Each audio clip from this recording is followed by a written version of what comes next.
Irmãos, a mensagem que nós vamos trazer nesta manhã, gostaria que alguém me confirmasse o horário. São 11h25. Vamos ver se em 35 minutos, para que a gente termine às 12, a gente consegue apresentá-la. Vamos tentar. Até porque, quanto mais curto, melhor. Não é? A mensagem, ela intitula-se Lembre-se da decisão de Ló. Algo que deve ficar em nossa mente. Vamos abrir então a palavra de Deus no livro do Gênesis. Gênesis capítulo 13. A partir do verso 1 até o verso 18. Na realidade é o capítulo inteiro.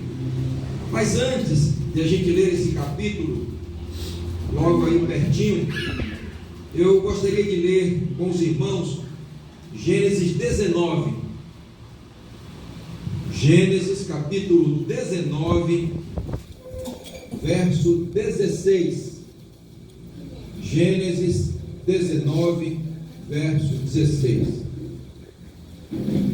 Augusto está fazendo aqui os preparativos junto com Rose e acho que já está tudo indo normal. Então, Gênesis 19, verso 16.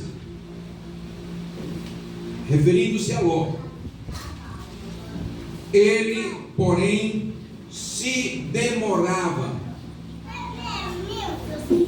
Os homens pegaram-lhe, provavelmente aqui os anjos, né? Mas vieram como homens, pegaram-lhe pela mão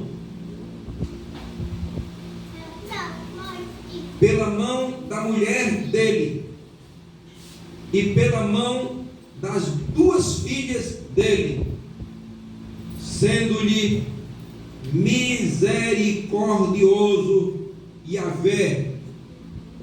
Tiraram-no e puseram-no fora da cidade. Este fato antecede, ou tem como antecedentes, todo aquele diálogo que houve entre Abraão e Yahvé e os anjos. Na realidade, era Cristo quem deveria estar ali, juntamente com aqueles dois outros mensageiros do céu. E enquanto Abraão pleiteava com Yahvé em favor do seu sobrinho Ló, que morava nesta época em Sodoma, uma cidade corrompida e destinada já à destruição, Ló ainda se demorava, era displicente na hora da prova. Ele estava sendo salvo pela misericórdia de Deus, não para com ele, mas para com o seu tio Abraão. Displicente na hora da prova. Vamos então agora ao texto de Gênesis capítulo 13, versos de 1 a 18. Eu vou ler, os irmãos acompanham, aí pode haver pequenas diferenças nas traduções, mas vamos tirar as lições daqui.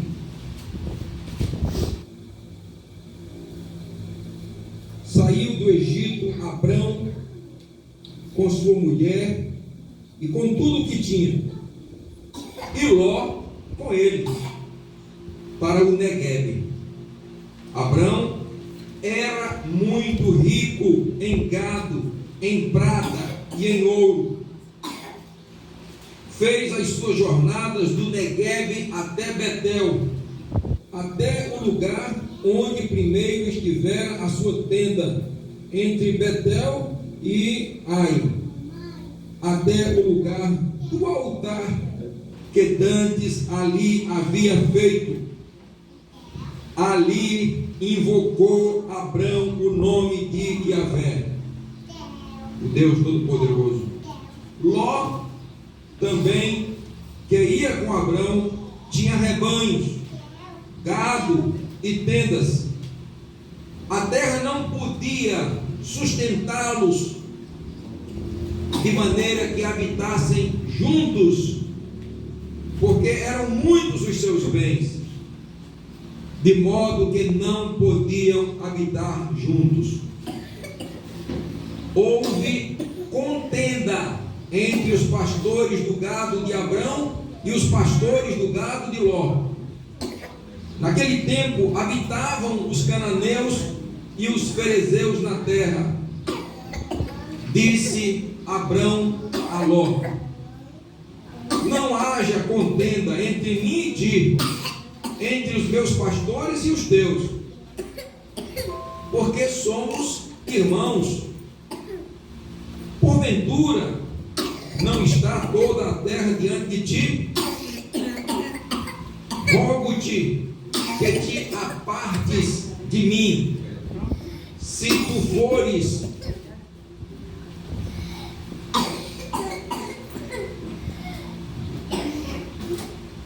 fores para a direita, eu irei para a esquerda.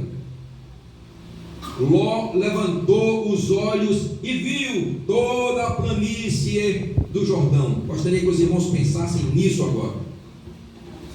Abrão ainda, né? Ele, por ser mais velho, ser tio de Ló, e que era um patriarca, ele tinha a preferência, a preeminência de dizer: eu vou escolher, eu posso ficar com o melhor, você fica com essa parte aqui. Ele disse: não, você escolha.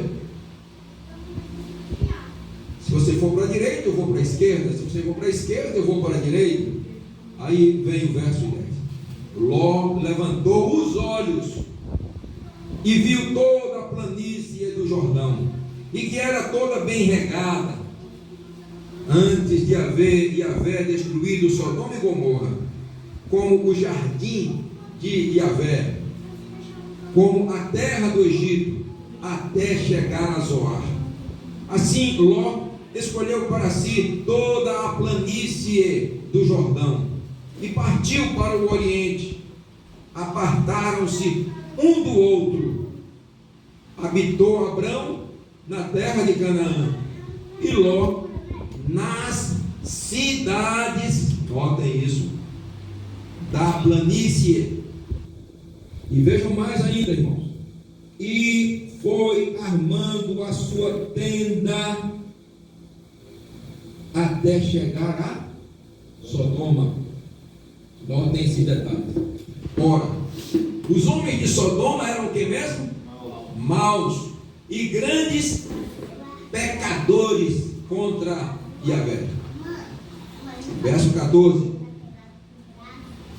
Então note, um foi para um canto e agora ficou Abrão. Disse Yahvé a Abrão, depois que Ló se separou dele: notem a diferença.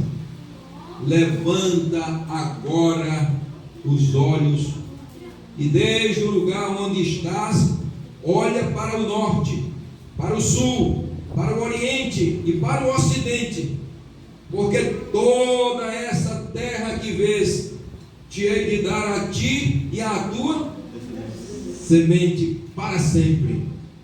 Farei a tua semente como o pó da terra, de maneira que se alguém puder contar o pó da terra, então também poderá ser contada a tua semente.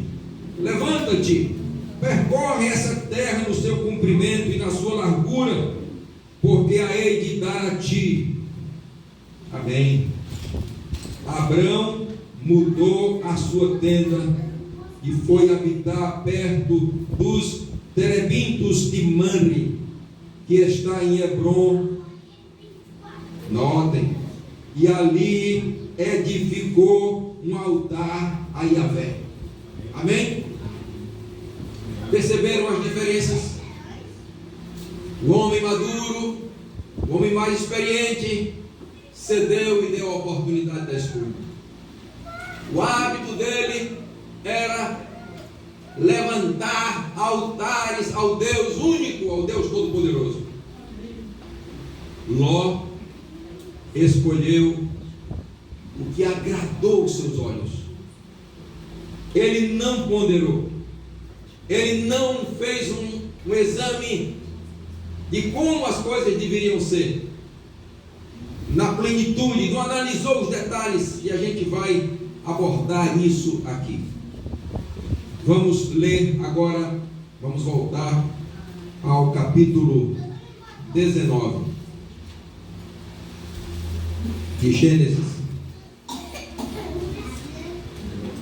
Nessa época, irmãos, não se sabe exatamente a razão, mas a gente vai abordar algumas razões, inclusive com base numa mensagem muito poderosa que ouvimos de um pregador muito grande do passado, Spurgeon. Essas ideias vão ser passadas aqui. Embora fosse uma pessoa que não era um adorador do Deus único, talvez não tenha tido essa luz, mas era um homem muito espiritual e que traz uma série de reflexões que eu gostaria de passar para os amados irmãos, porque me tocaram muito e são muito precisas com base na palavra do Eterno. Resumindo o que houve na sequência, Ló agora já morava em Sodoma, uma cidade perdida, corrompida, destinada à destruição. E nessa intervenção que houve por parte de Abraão, a intercessão dele junto ao Eterno e ao seu filho, o Eterno decide poupar aquele homem. No diálogo de Abraão, se houvessem 10 pessoas em Sodoma e Gomorra que fossem seguidores do Eterno, as cidades não seriam destruídas. Meus irmãos, esses exemplos devem ficar em nossa mente. Entre Juazeiro e Petrolina, quantas pessoas verdadeiramente são adoradores do Eterno? Eu não sei. Se os irmãos souberem, digam. Nós não sabemos, essa é a realidade. Mas uma coisa a gente sabe: são pouquíssimos. Irmãos, quando Cristo morreu na cruz, dos 12, só teve um com coragem para estar ao pé da cruz. Um já tinha suicidado, 10 estavam escondidos com medo dos judeus, e apenas João teve coragem. Agora, irmãos, uma cidade, 2 cidades grandes, pervertidas, corrompidas, havia um homem para escapar, a esposa e 2 filhas. Os anjos disseram a Ló: olha, vejam aí as pessoas que vocês têm, converse com os genros. As moças eram virgens, mas já eram prometidas aos futuros esposos. Eles fizeram gozação: que é isso? Qual é a destruição? Não existe nada disso. Você está brincando, Ló. E o que é certo é que só saíram da cidade 4 pessoas: Ló, a esposa e 2 filhas.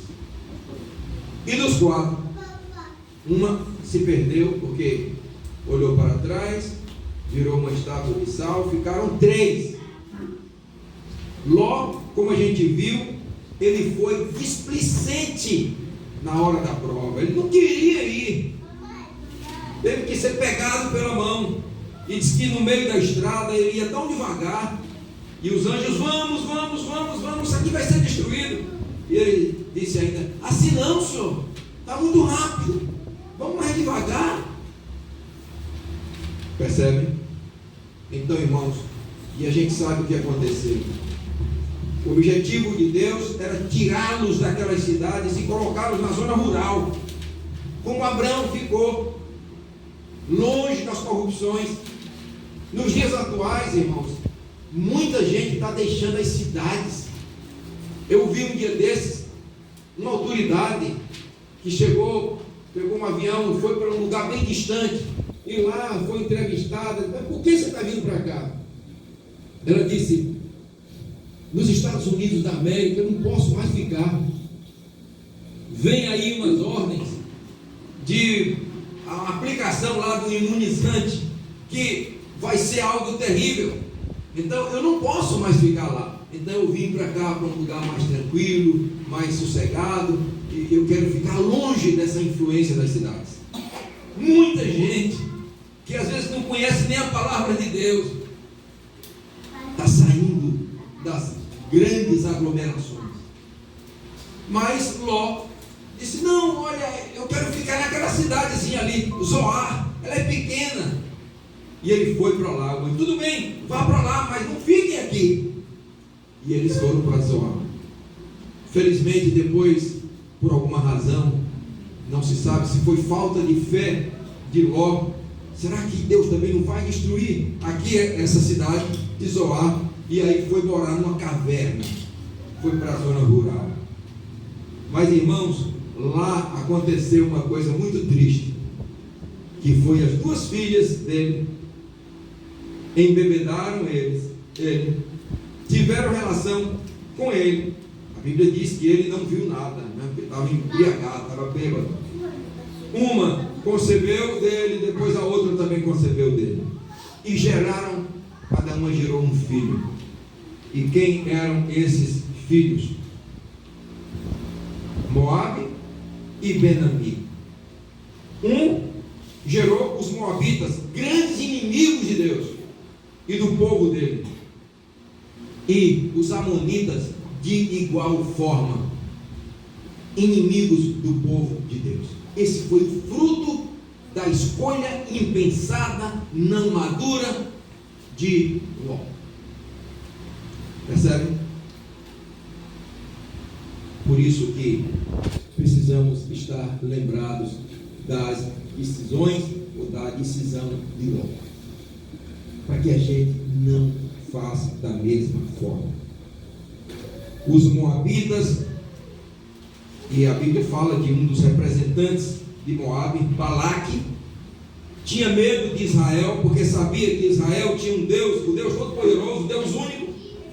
Contratou Balaão para amaldiçoar a Israel.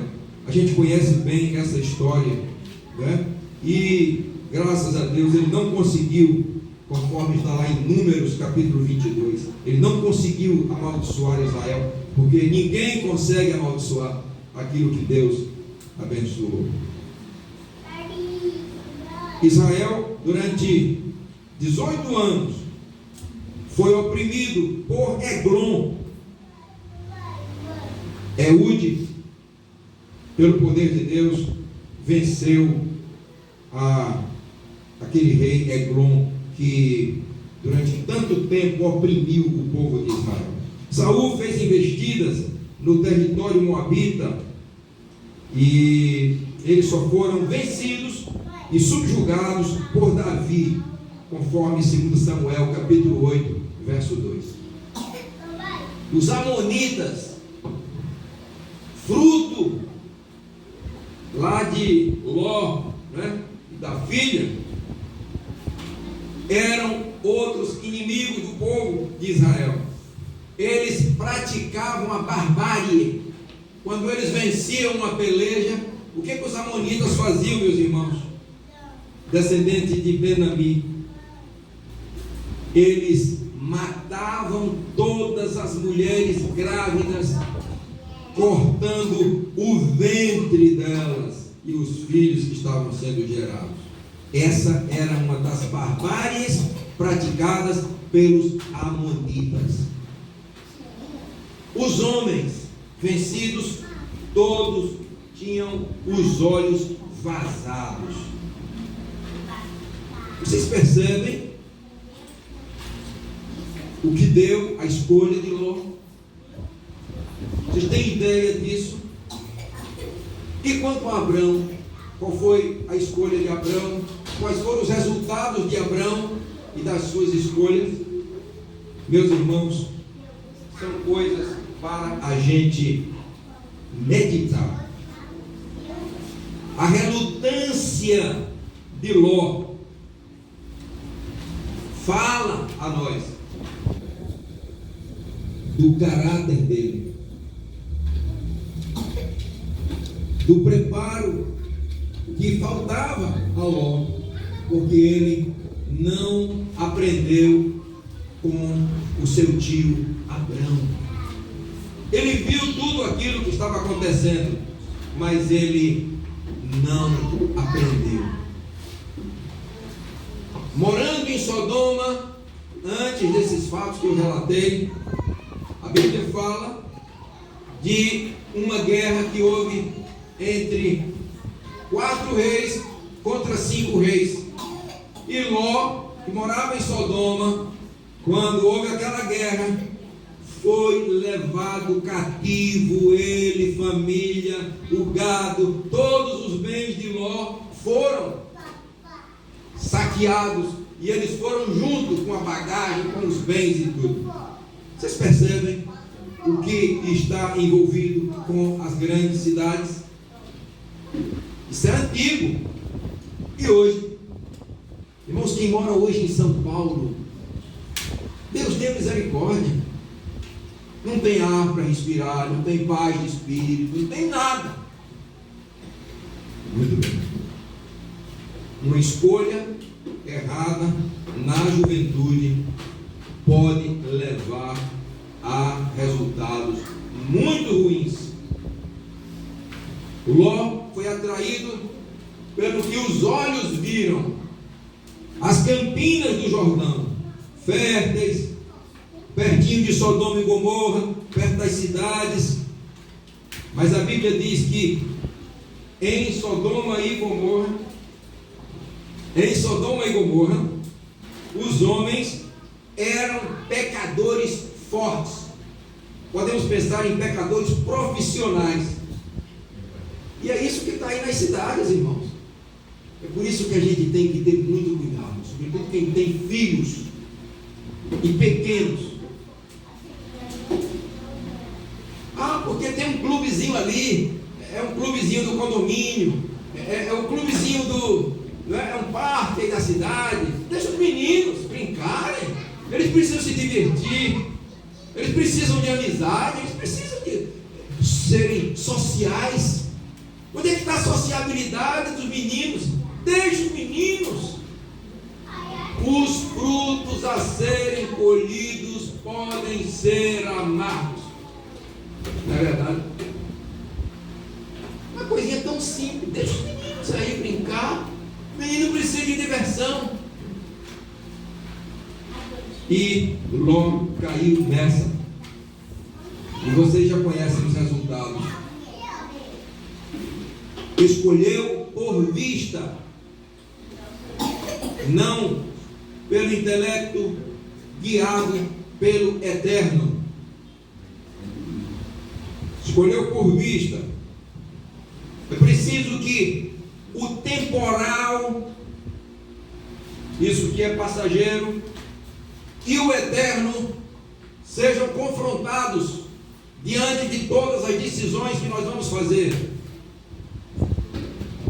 O temporal e o eterno. Cuidado com as amizades, cuidado com os ambientes, cuidado com as decisões. Ló misturou-se com os pecadores de Sodoma e de Gomorra e foi armando as suas tendas desde a zona rural até chegar em Sodoma. Ele não ficou lá na zona rural, ele foi se aproximando de Sodoma e depois ele já morava em Sodoma. Spurgeon comenta isso, fazendo algumas perguntas. Por que ele se mudou para lá? O que teria motivado a saída dele de tendas na zona rural para casas na cidade? Será que a esposa de Ló, ele pergunta, não estava pensando em vantagens, eu colocaria entre aspas, para os filhos, uma escola melhor, companhias, jovens, né? Quem sabe Ló pensou, eu morando lá, os meus rebanhos que estão ali vão ser mais valorizados. Eu vou vender por um valor mais alto, vou ganhar mais dinheiro estando em Sodoma. E aí ele foi habitar no meio de Sodoma. Ló foi relutante no dia da aprovação. As nossas escolhas devem estar embasadas nas Escrituras Sagradas, na palavra do Eterno, e não naquilo que o olho vê. O verde das campinas, as cidades, tem muita diversão, vamos para lá, lá vai ser melhor, oportunidades. Precisamos ter cuidado, porque quando nós fazemos decisões erradas, podemos ter paralisia moral dos pés, que agora começam a caminhar para outros lugares e não estão mais tão animados a ir a um culto, a fazer as coisas de Deus. Os olhos começam a obscurecer, o discernimento espiritual diminui, e ao se fazer uma decisão errada, se dá uma brecha ao pior inimigo que nós temos, a perder terreno para o diabo na batalha espiritual. É como amarrar os braços antes de uma luta, é como acorrentar os pés numa corrida, secar as fontes da força, enfraquecer as energias quando tomamos decisões erradas sem consultar o Senhor. Como Sansão fez, permitiu que o seu cabelo fosse cortado. Não havia uma força especial nos seus cabelos, não havia, mas ele, como nazireu de Deus, que tinha feito aquele voto, e o Espírito de Deus estava nele, na hora que ele largou a orientação de Deus, os conselhos dos pais, e disse: só essa serve para ser a minha esposa. Ele então perdeu o poder do Eterno na sua vida, e ao perder os cabelos, ele foi entregue aos filisteus. Os filisteus furaram os seus olhos. Depois ele foi moer cereais como se fosse um animal, e passou a ser um escravo dos seus inimigos, aqueles contra quem ele deveria lutar. Abriu a brecha, o inimigo veio e arrasou com ele. Mantenha estas coisas na sua mente.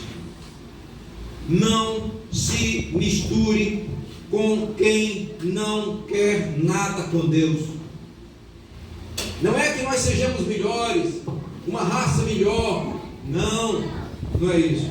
A gente deve tratar todos bem, com dignidade, com respeito, ajudá-las se precisarem, mas não nos misturemos com aqueles que deixaram a Deus de lado. Lembre-se de Ló, é o conselho que a palavra de Deus nos dá. Lembre-se disso ao escolher um lugar para morar. Percebe? Não é suficiente que a casa seja confortável. Não. Que a situação seja boa. Um ar puro no lugar onde a gente mora. O aluguel é barato ou o preço do imóvel é baixo. O custo de vida é muito favorável. Mas existe mais algumas coisas a considerar além disso. Não só isso. E muita gente só valoriza isso. E diz, é esse o lugar. Eu vou morar ali. Tudo bem. Mas o que mais considerar? Pense na sua alma. Pense na sua vida espiritual. A casa em vista me deixará mais perto do céu ou mais longe dele? Entende? O Evangelho é pregado perto. Eu vou ter condições de cultuar a Deus? Vocês percebem que uma decisão não pode ser tão simples? O Cristo crucificado estará ao alcance da sua família? Ou é um lugar com influências que me afastam e a minha família de Cristo? Existe ali um homem de Deus, uma família de Deus, com quem eu possa conversar e que essa pessoa possa me ajudar espiritualmente? Ou não existe nada disso? Irmãos, são coisas muito fortes para a gente pensar. Se você ama a sua vida espiritual, não despreze essas coisas. Tome cuidado com a escolha de Ló. Quando vamos escolher uma profissão, o que é que a gente deve olhar? Não só o salário. Não só salário. É um trabalho fácil, eu vou ganhar bem, não vou trabalhar tanto. Boas perspectivas de desenvolvimento, de crescimento intelectual. Pense, sobretudo, na eternidade. A sua vida espiritual, nesse trabalho, ela vai ser alimentada ou você vai ficar faminto espiritualmente? Vai prosperar ou vai retroceder? Os adoradores, nós que respeitamos o decálogo, todas as leis de Deus, o sábado vai ser livre ou eu vou ter problemas com a adoração verdadeira? Olhe o lugar de todos os ângulos. À luz de Deus e também conforme os critérios deste mundo.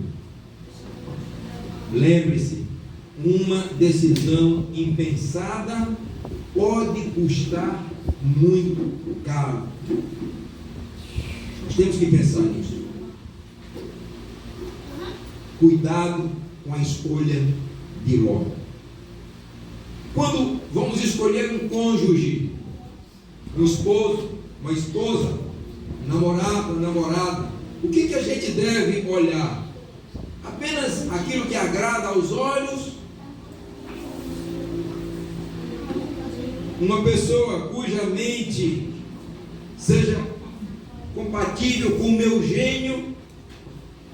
Amabilidade, é muito amável, não é? Tem boas afeições.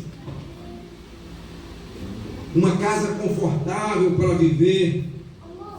Além disso, temos que pensar na vida por vir. Aqui em Juazeiro, nós tínhamos uma irmã de fé que escolheu um namorado e todo mundo na igreja dizia: não serve. E ela: não, mas é ele, o homem da minha vida é ele. Eu me lembro quando um dia a comissão da igreja reuniu e conversamos com ela, uma pessoa muito amável, muito querida, uma pessoa formada inclusive e tudo. E então foi colocado para ela: minha irmã, não é adequado esse casamento. E ela: não, mas eu quero ele mesmo. Então você não vai mais poder ter cargo aqui na igreja. Então aplicou-se uma disciplina, o que era até meio forte assim, mas o objetivo era preservar ela. Muito bem. E ela então assumiu que perderia cargo, não tinha problema, e que ele era uma pessoa muito boa. E aí o que é que acontece? Ela disse: não, eu vou pregar o evangelho para ele. E pregou o evangelho para ele. E ele aceitou. Irmãos, eu ouvi ele dizendo, no dia do batismo, até coisas imorais, no grupo assim, a gente estava do lado da igreja, que depois ia entrar para lá, ia ter o batismo. Eu dizia: esse camarada não está convertido.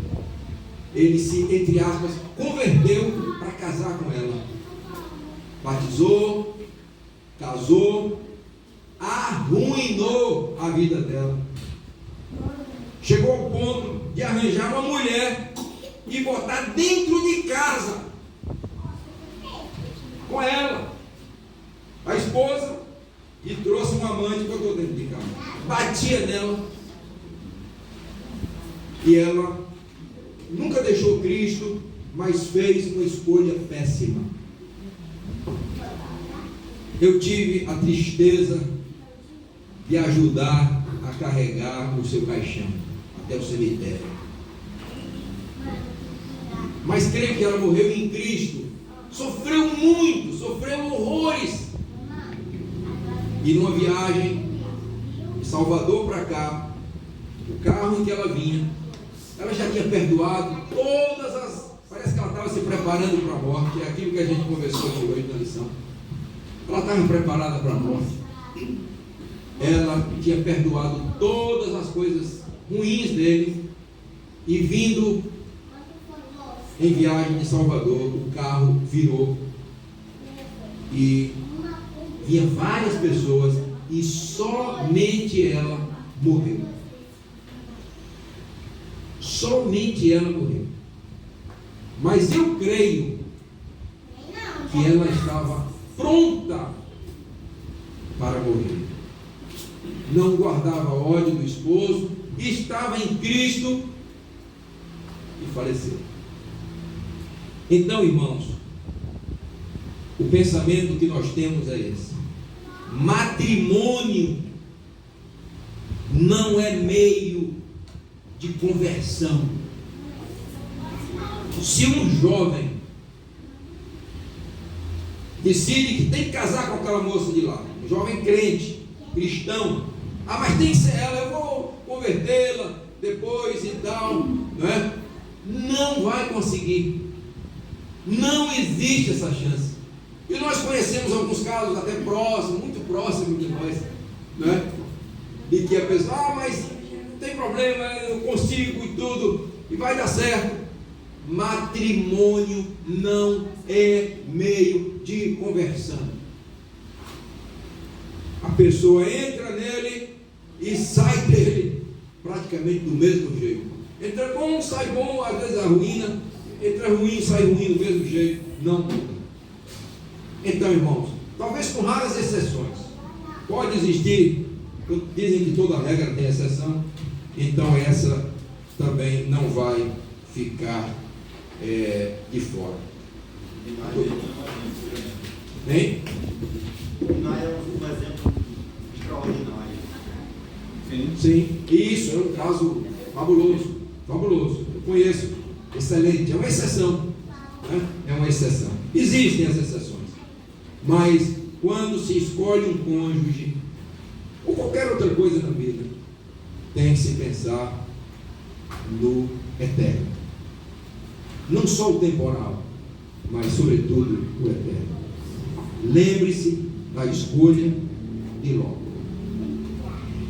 Alguém pode dizer assim: mas eu sou um crente fervoroso, fiel, eu não preciso temer,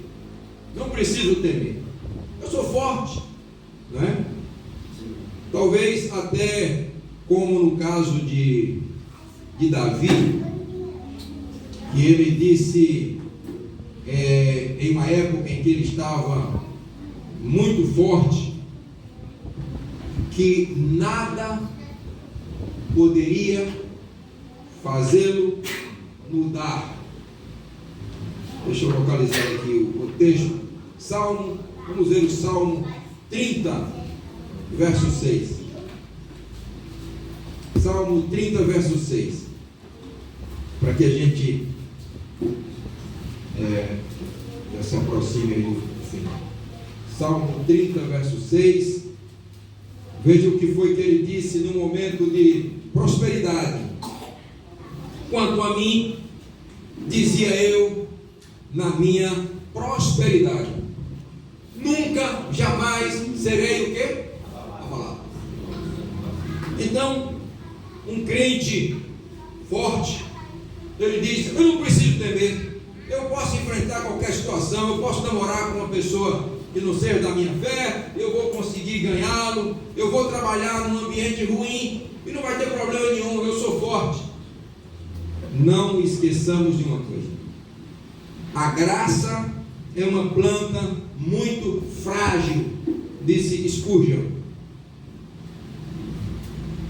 A menos que seja bem nutrida e tratada com carinho, ficará doente neste mundo mau. Pode até não morrer, mas murcha.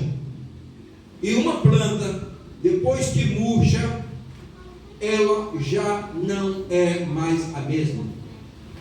Na agronomia eu aprendi uma coisa, Isabel deve lembrar bem desses aspectos, que foi professora também lá conosco na universidade, e uma grande professora, muito preparada. Existe nas constantes de umidade do solo a capacidade de campo, existe a água disponível e existe o ponto de murcha permanente. Tem um ponto de murcha e tem um ponto de murcha permanente.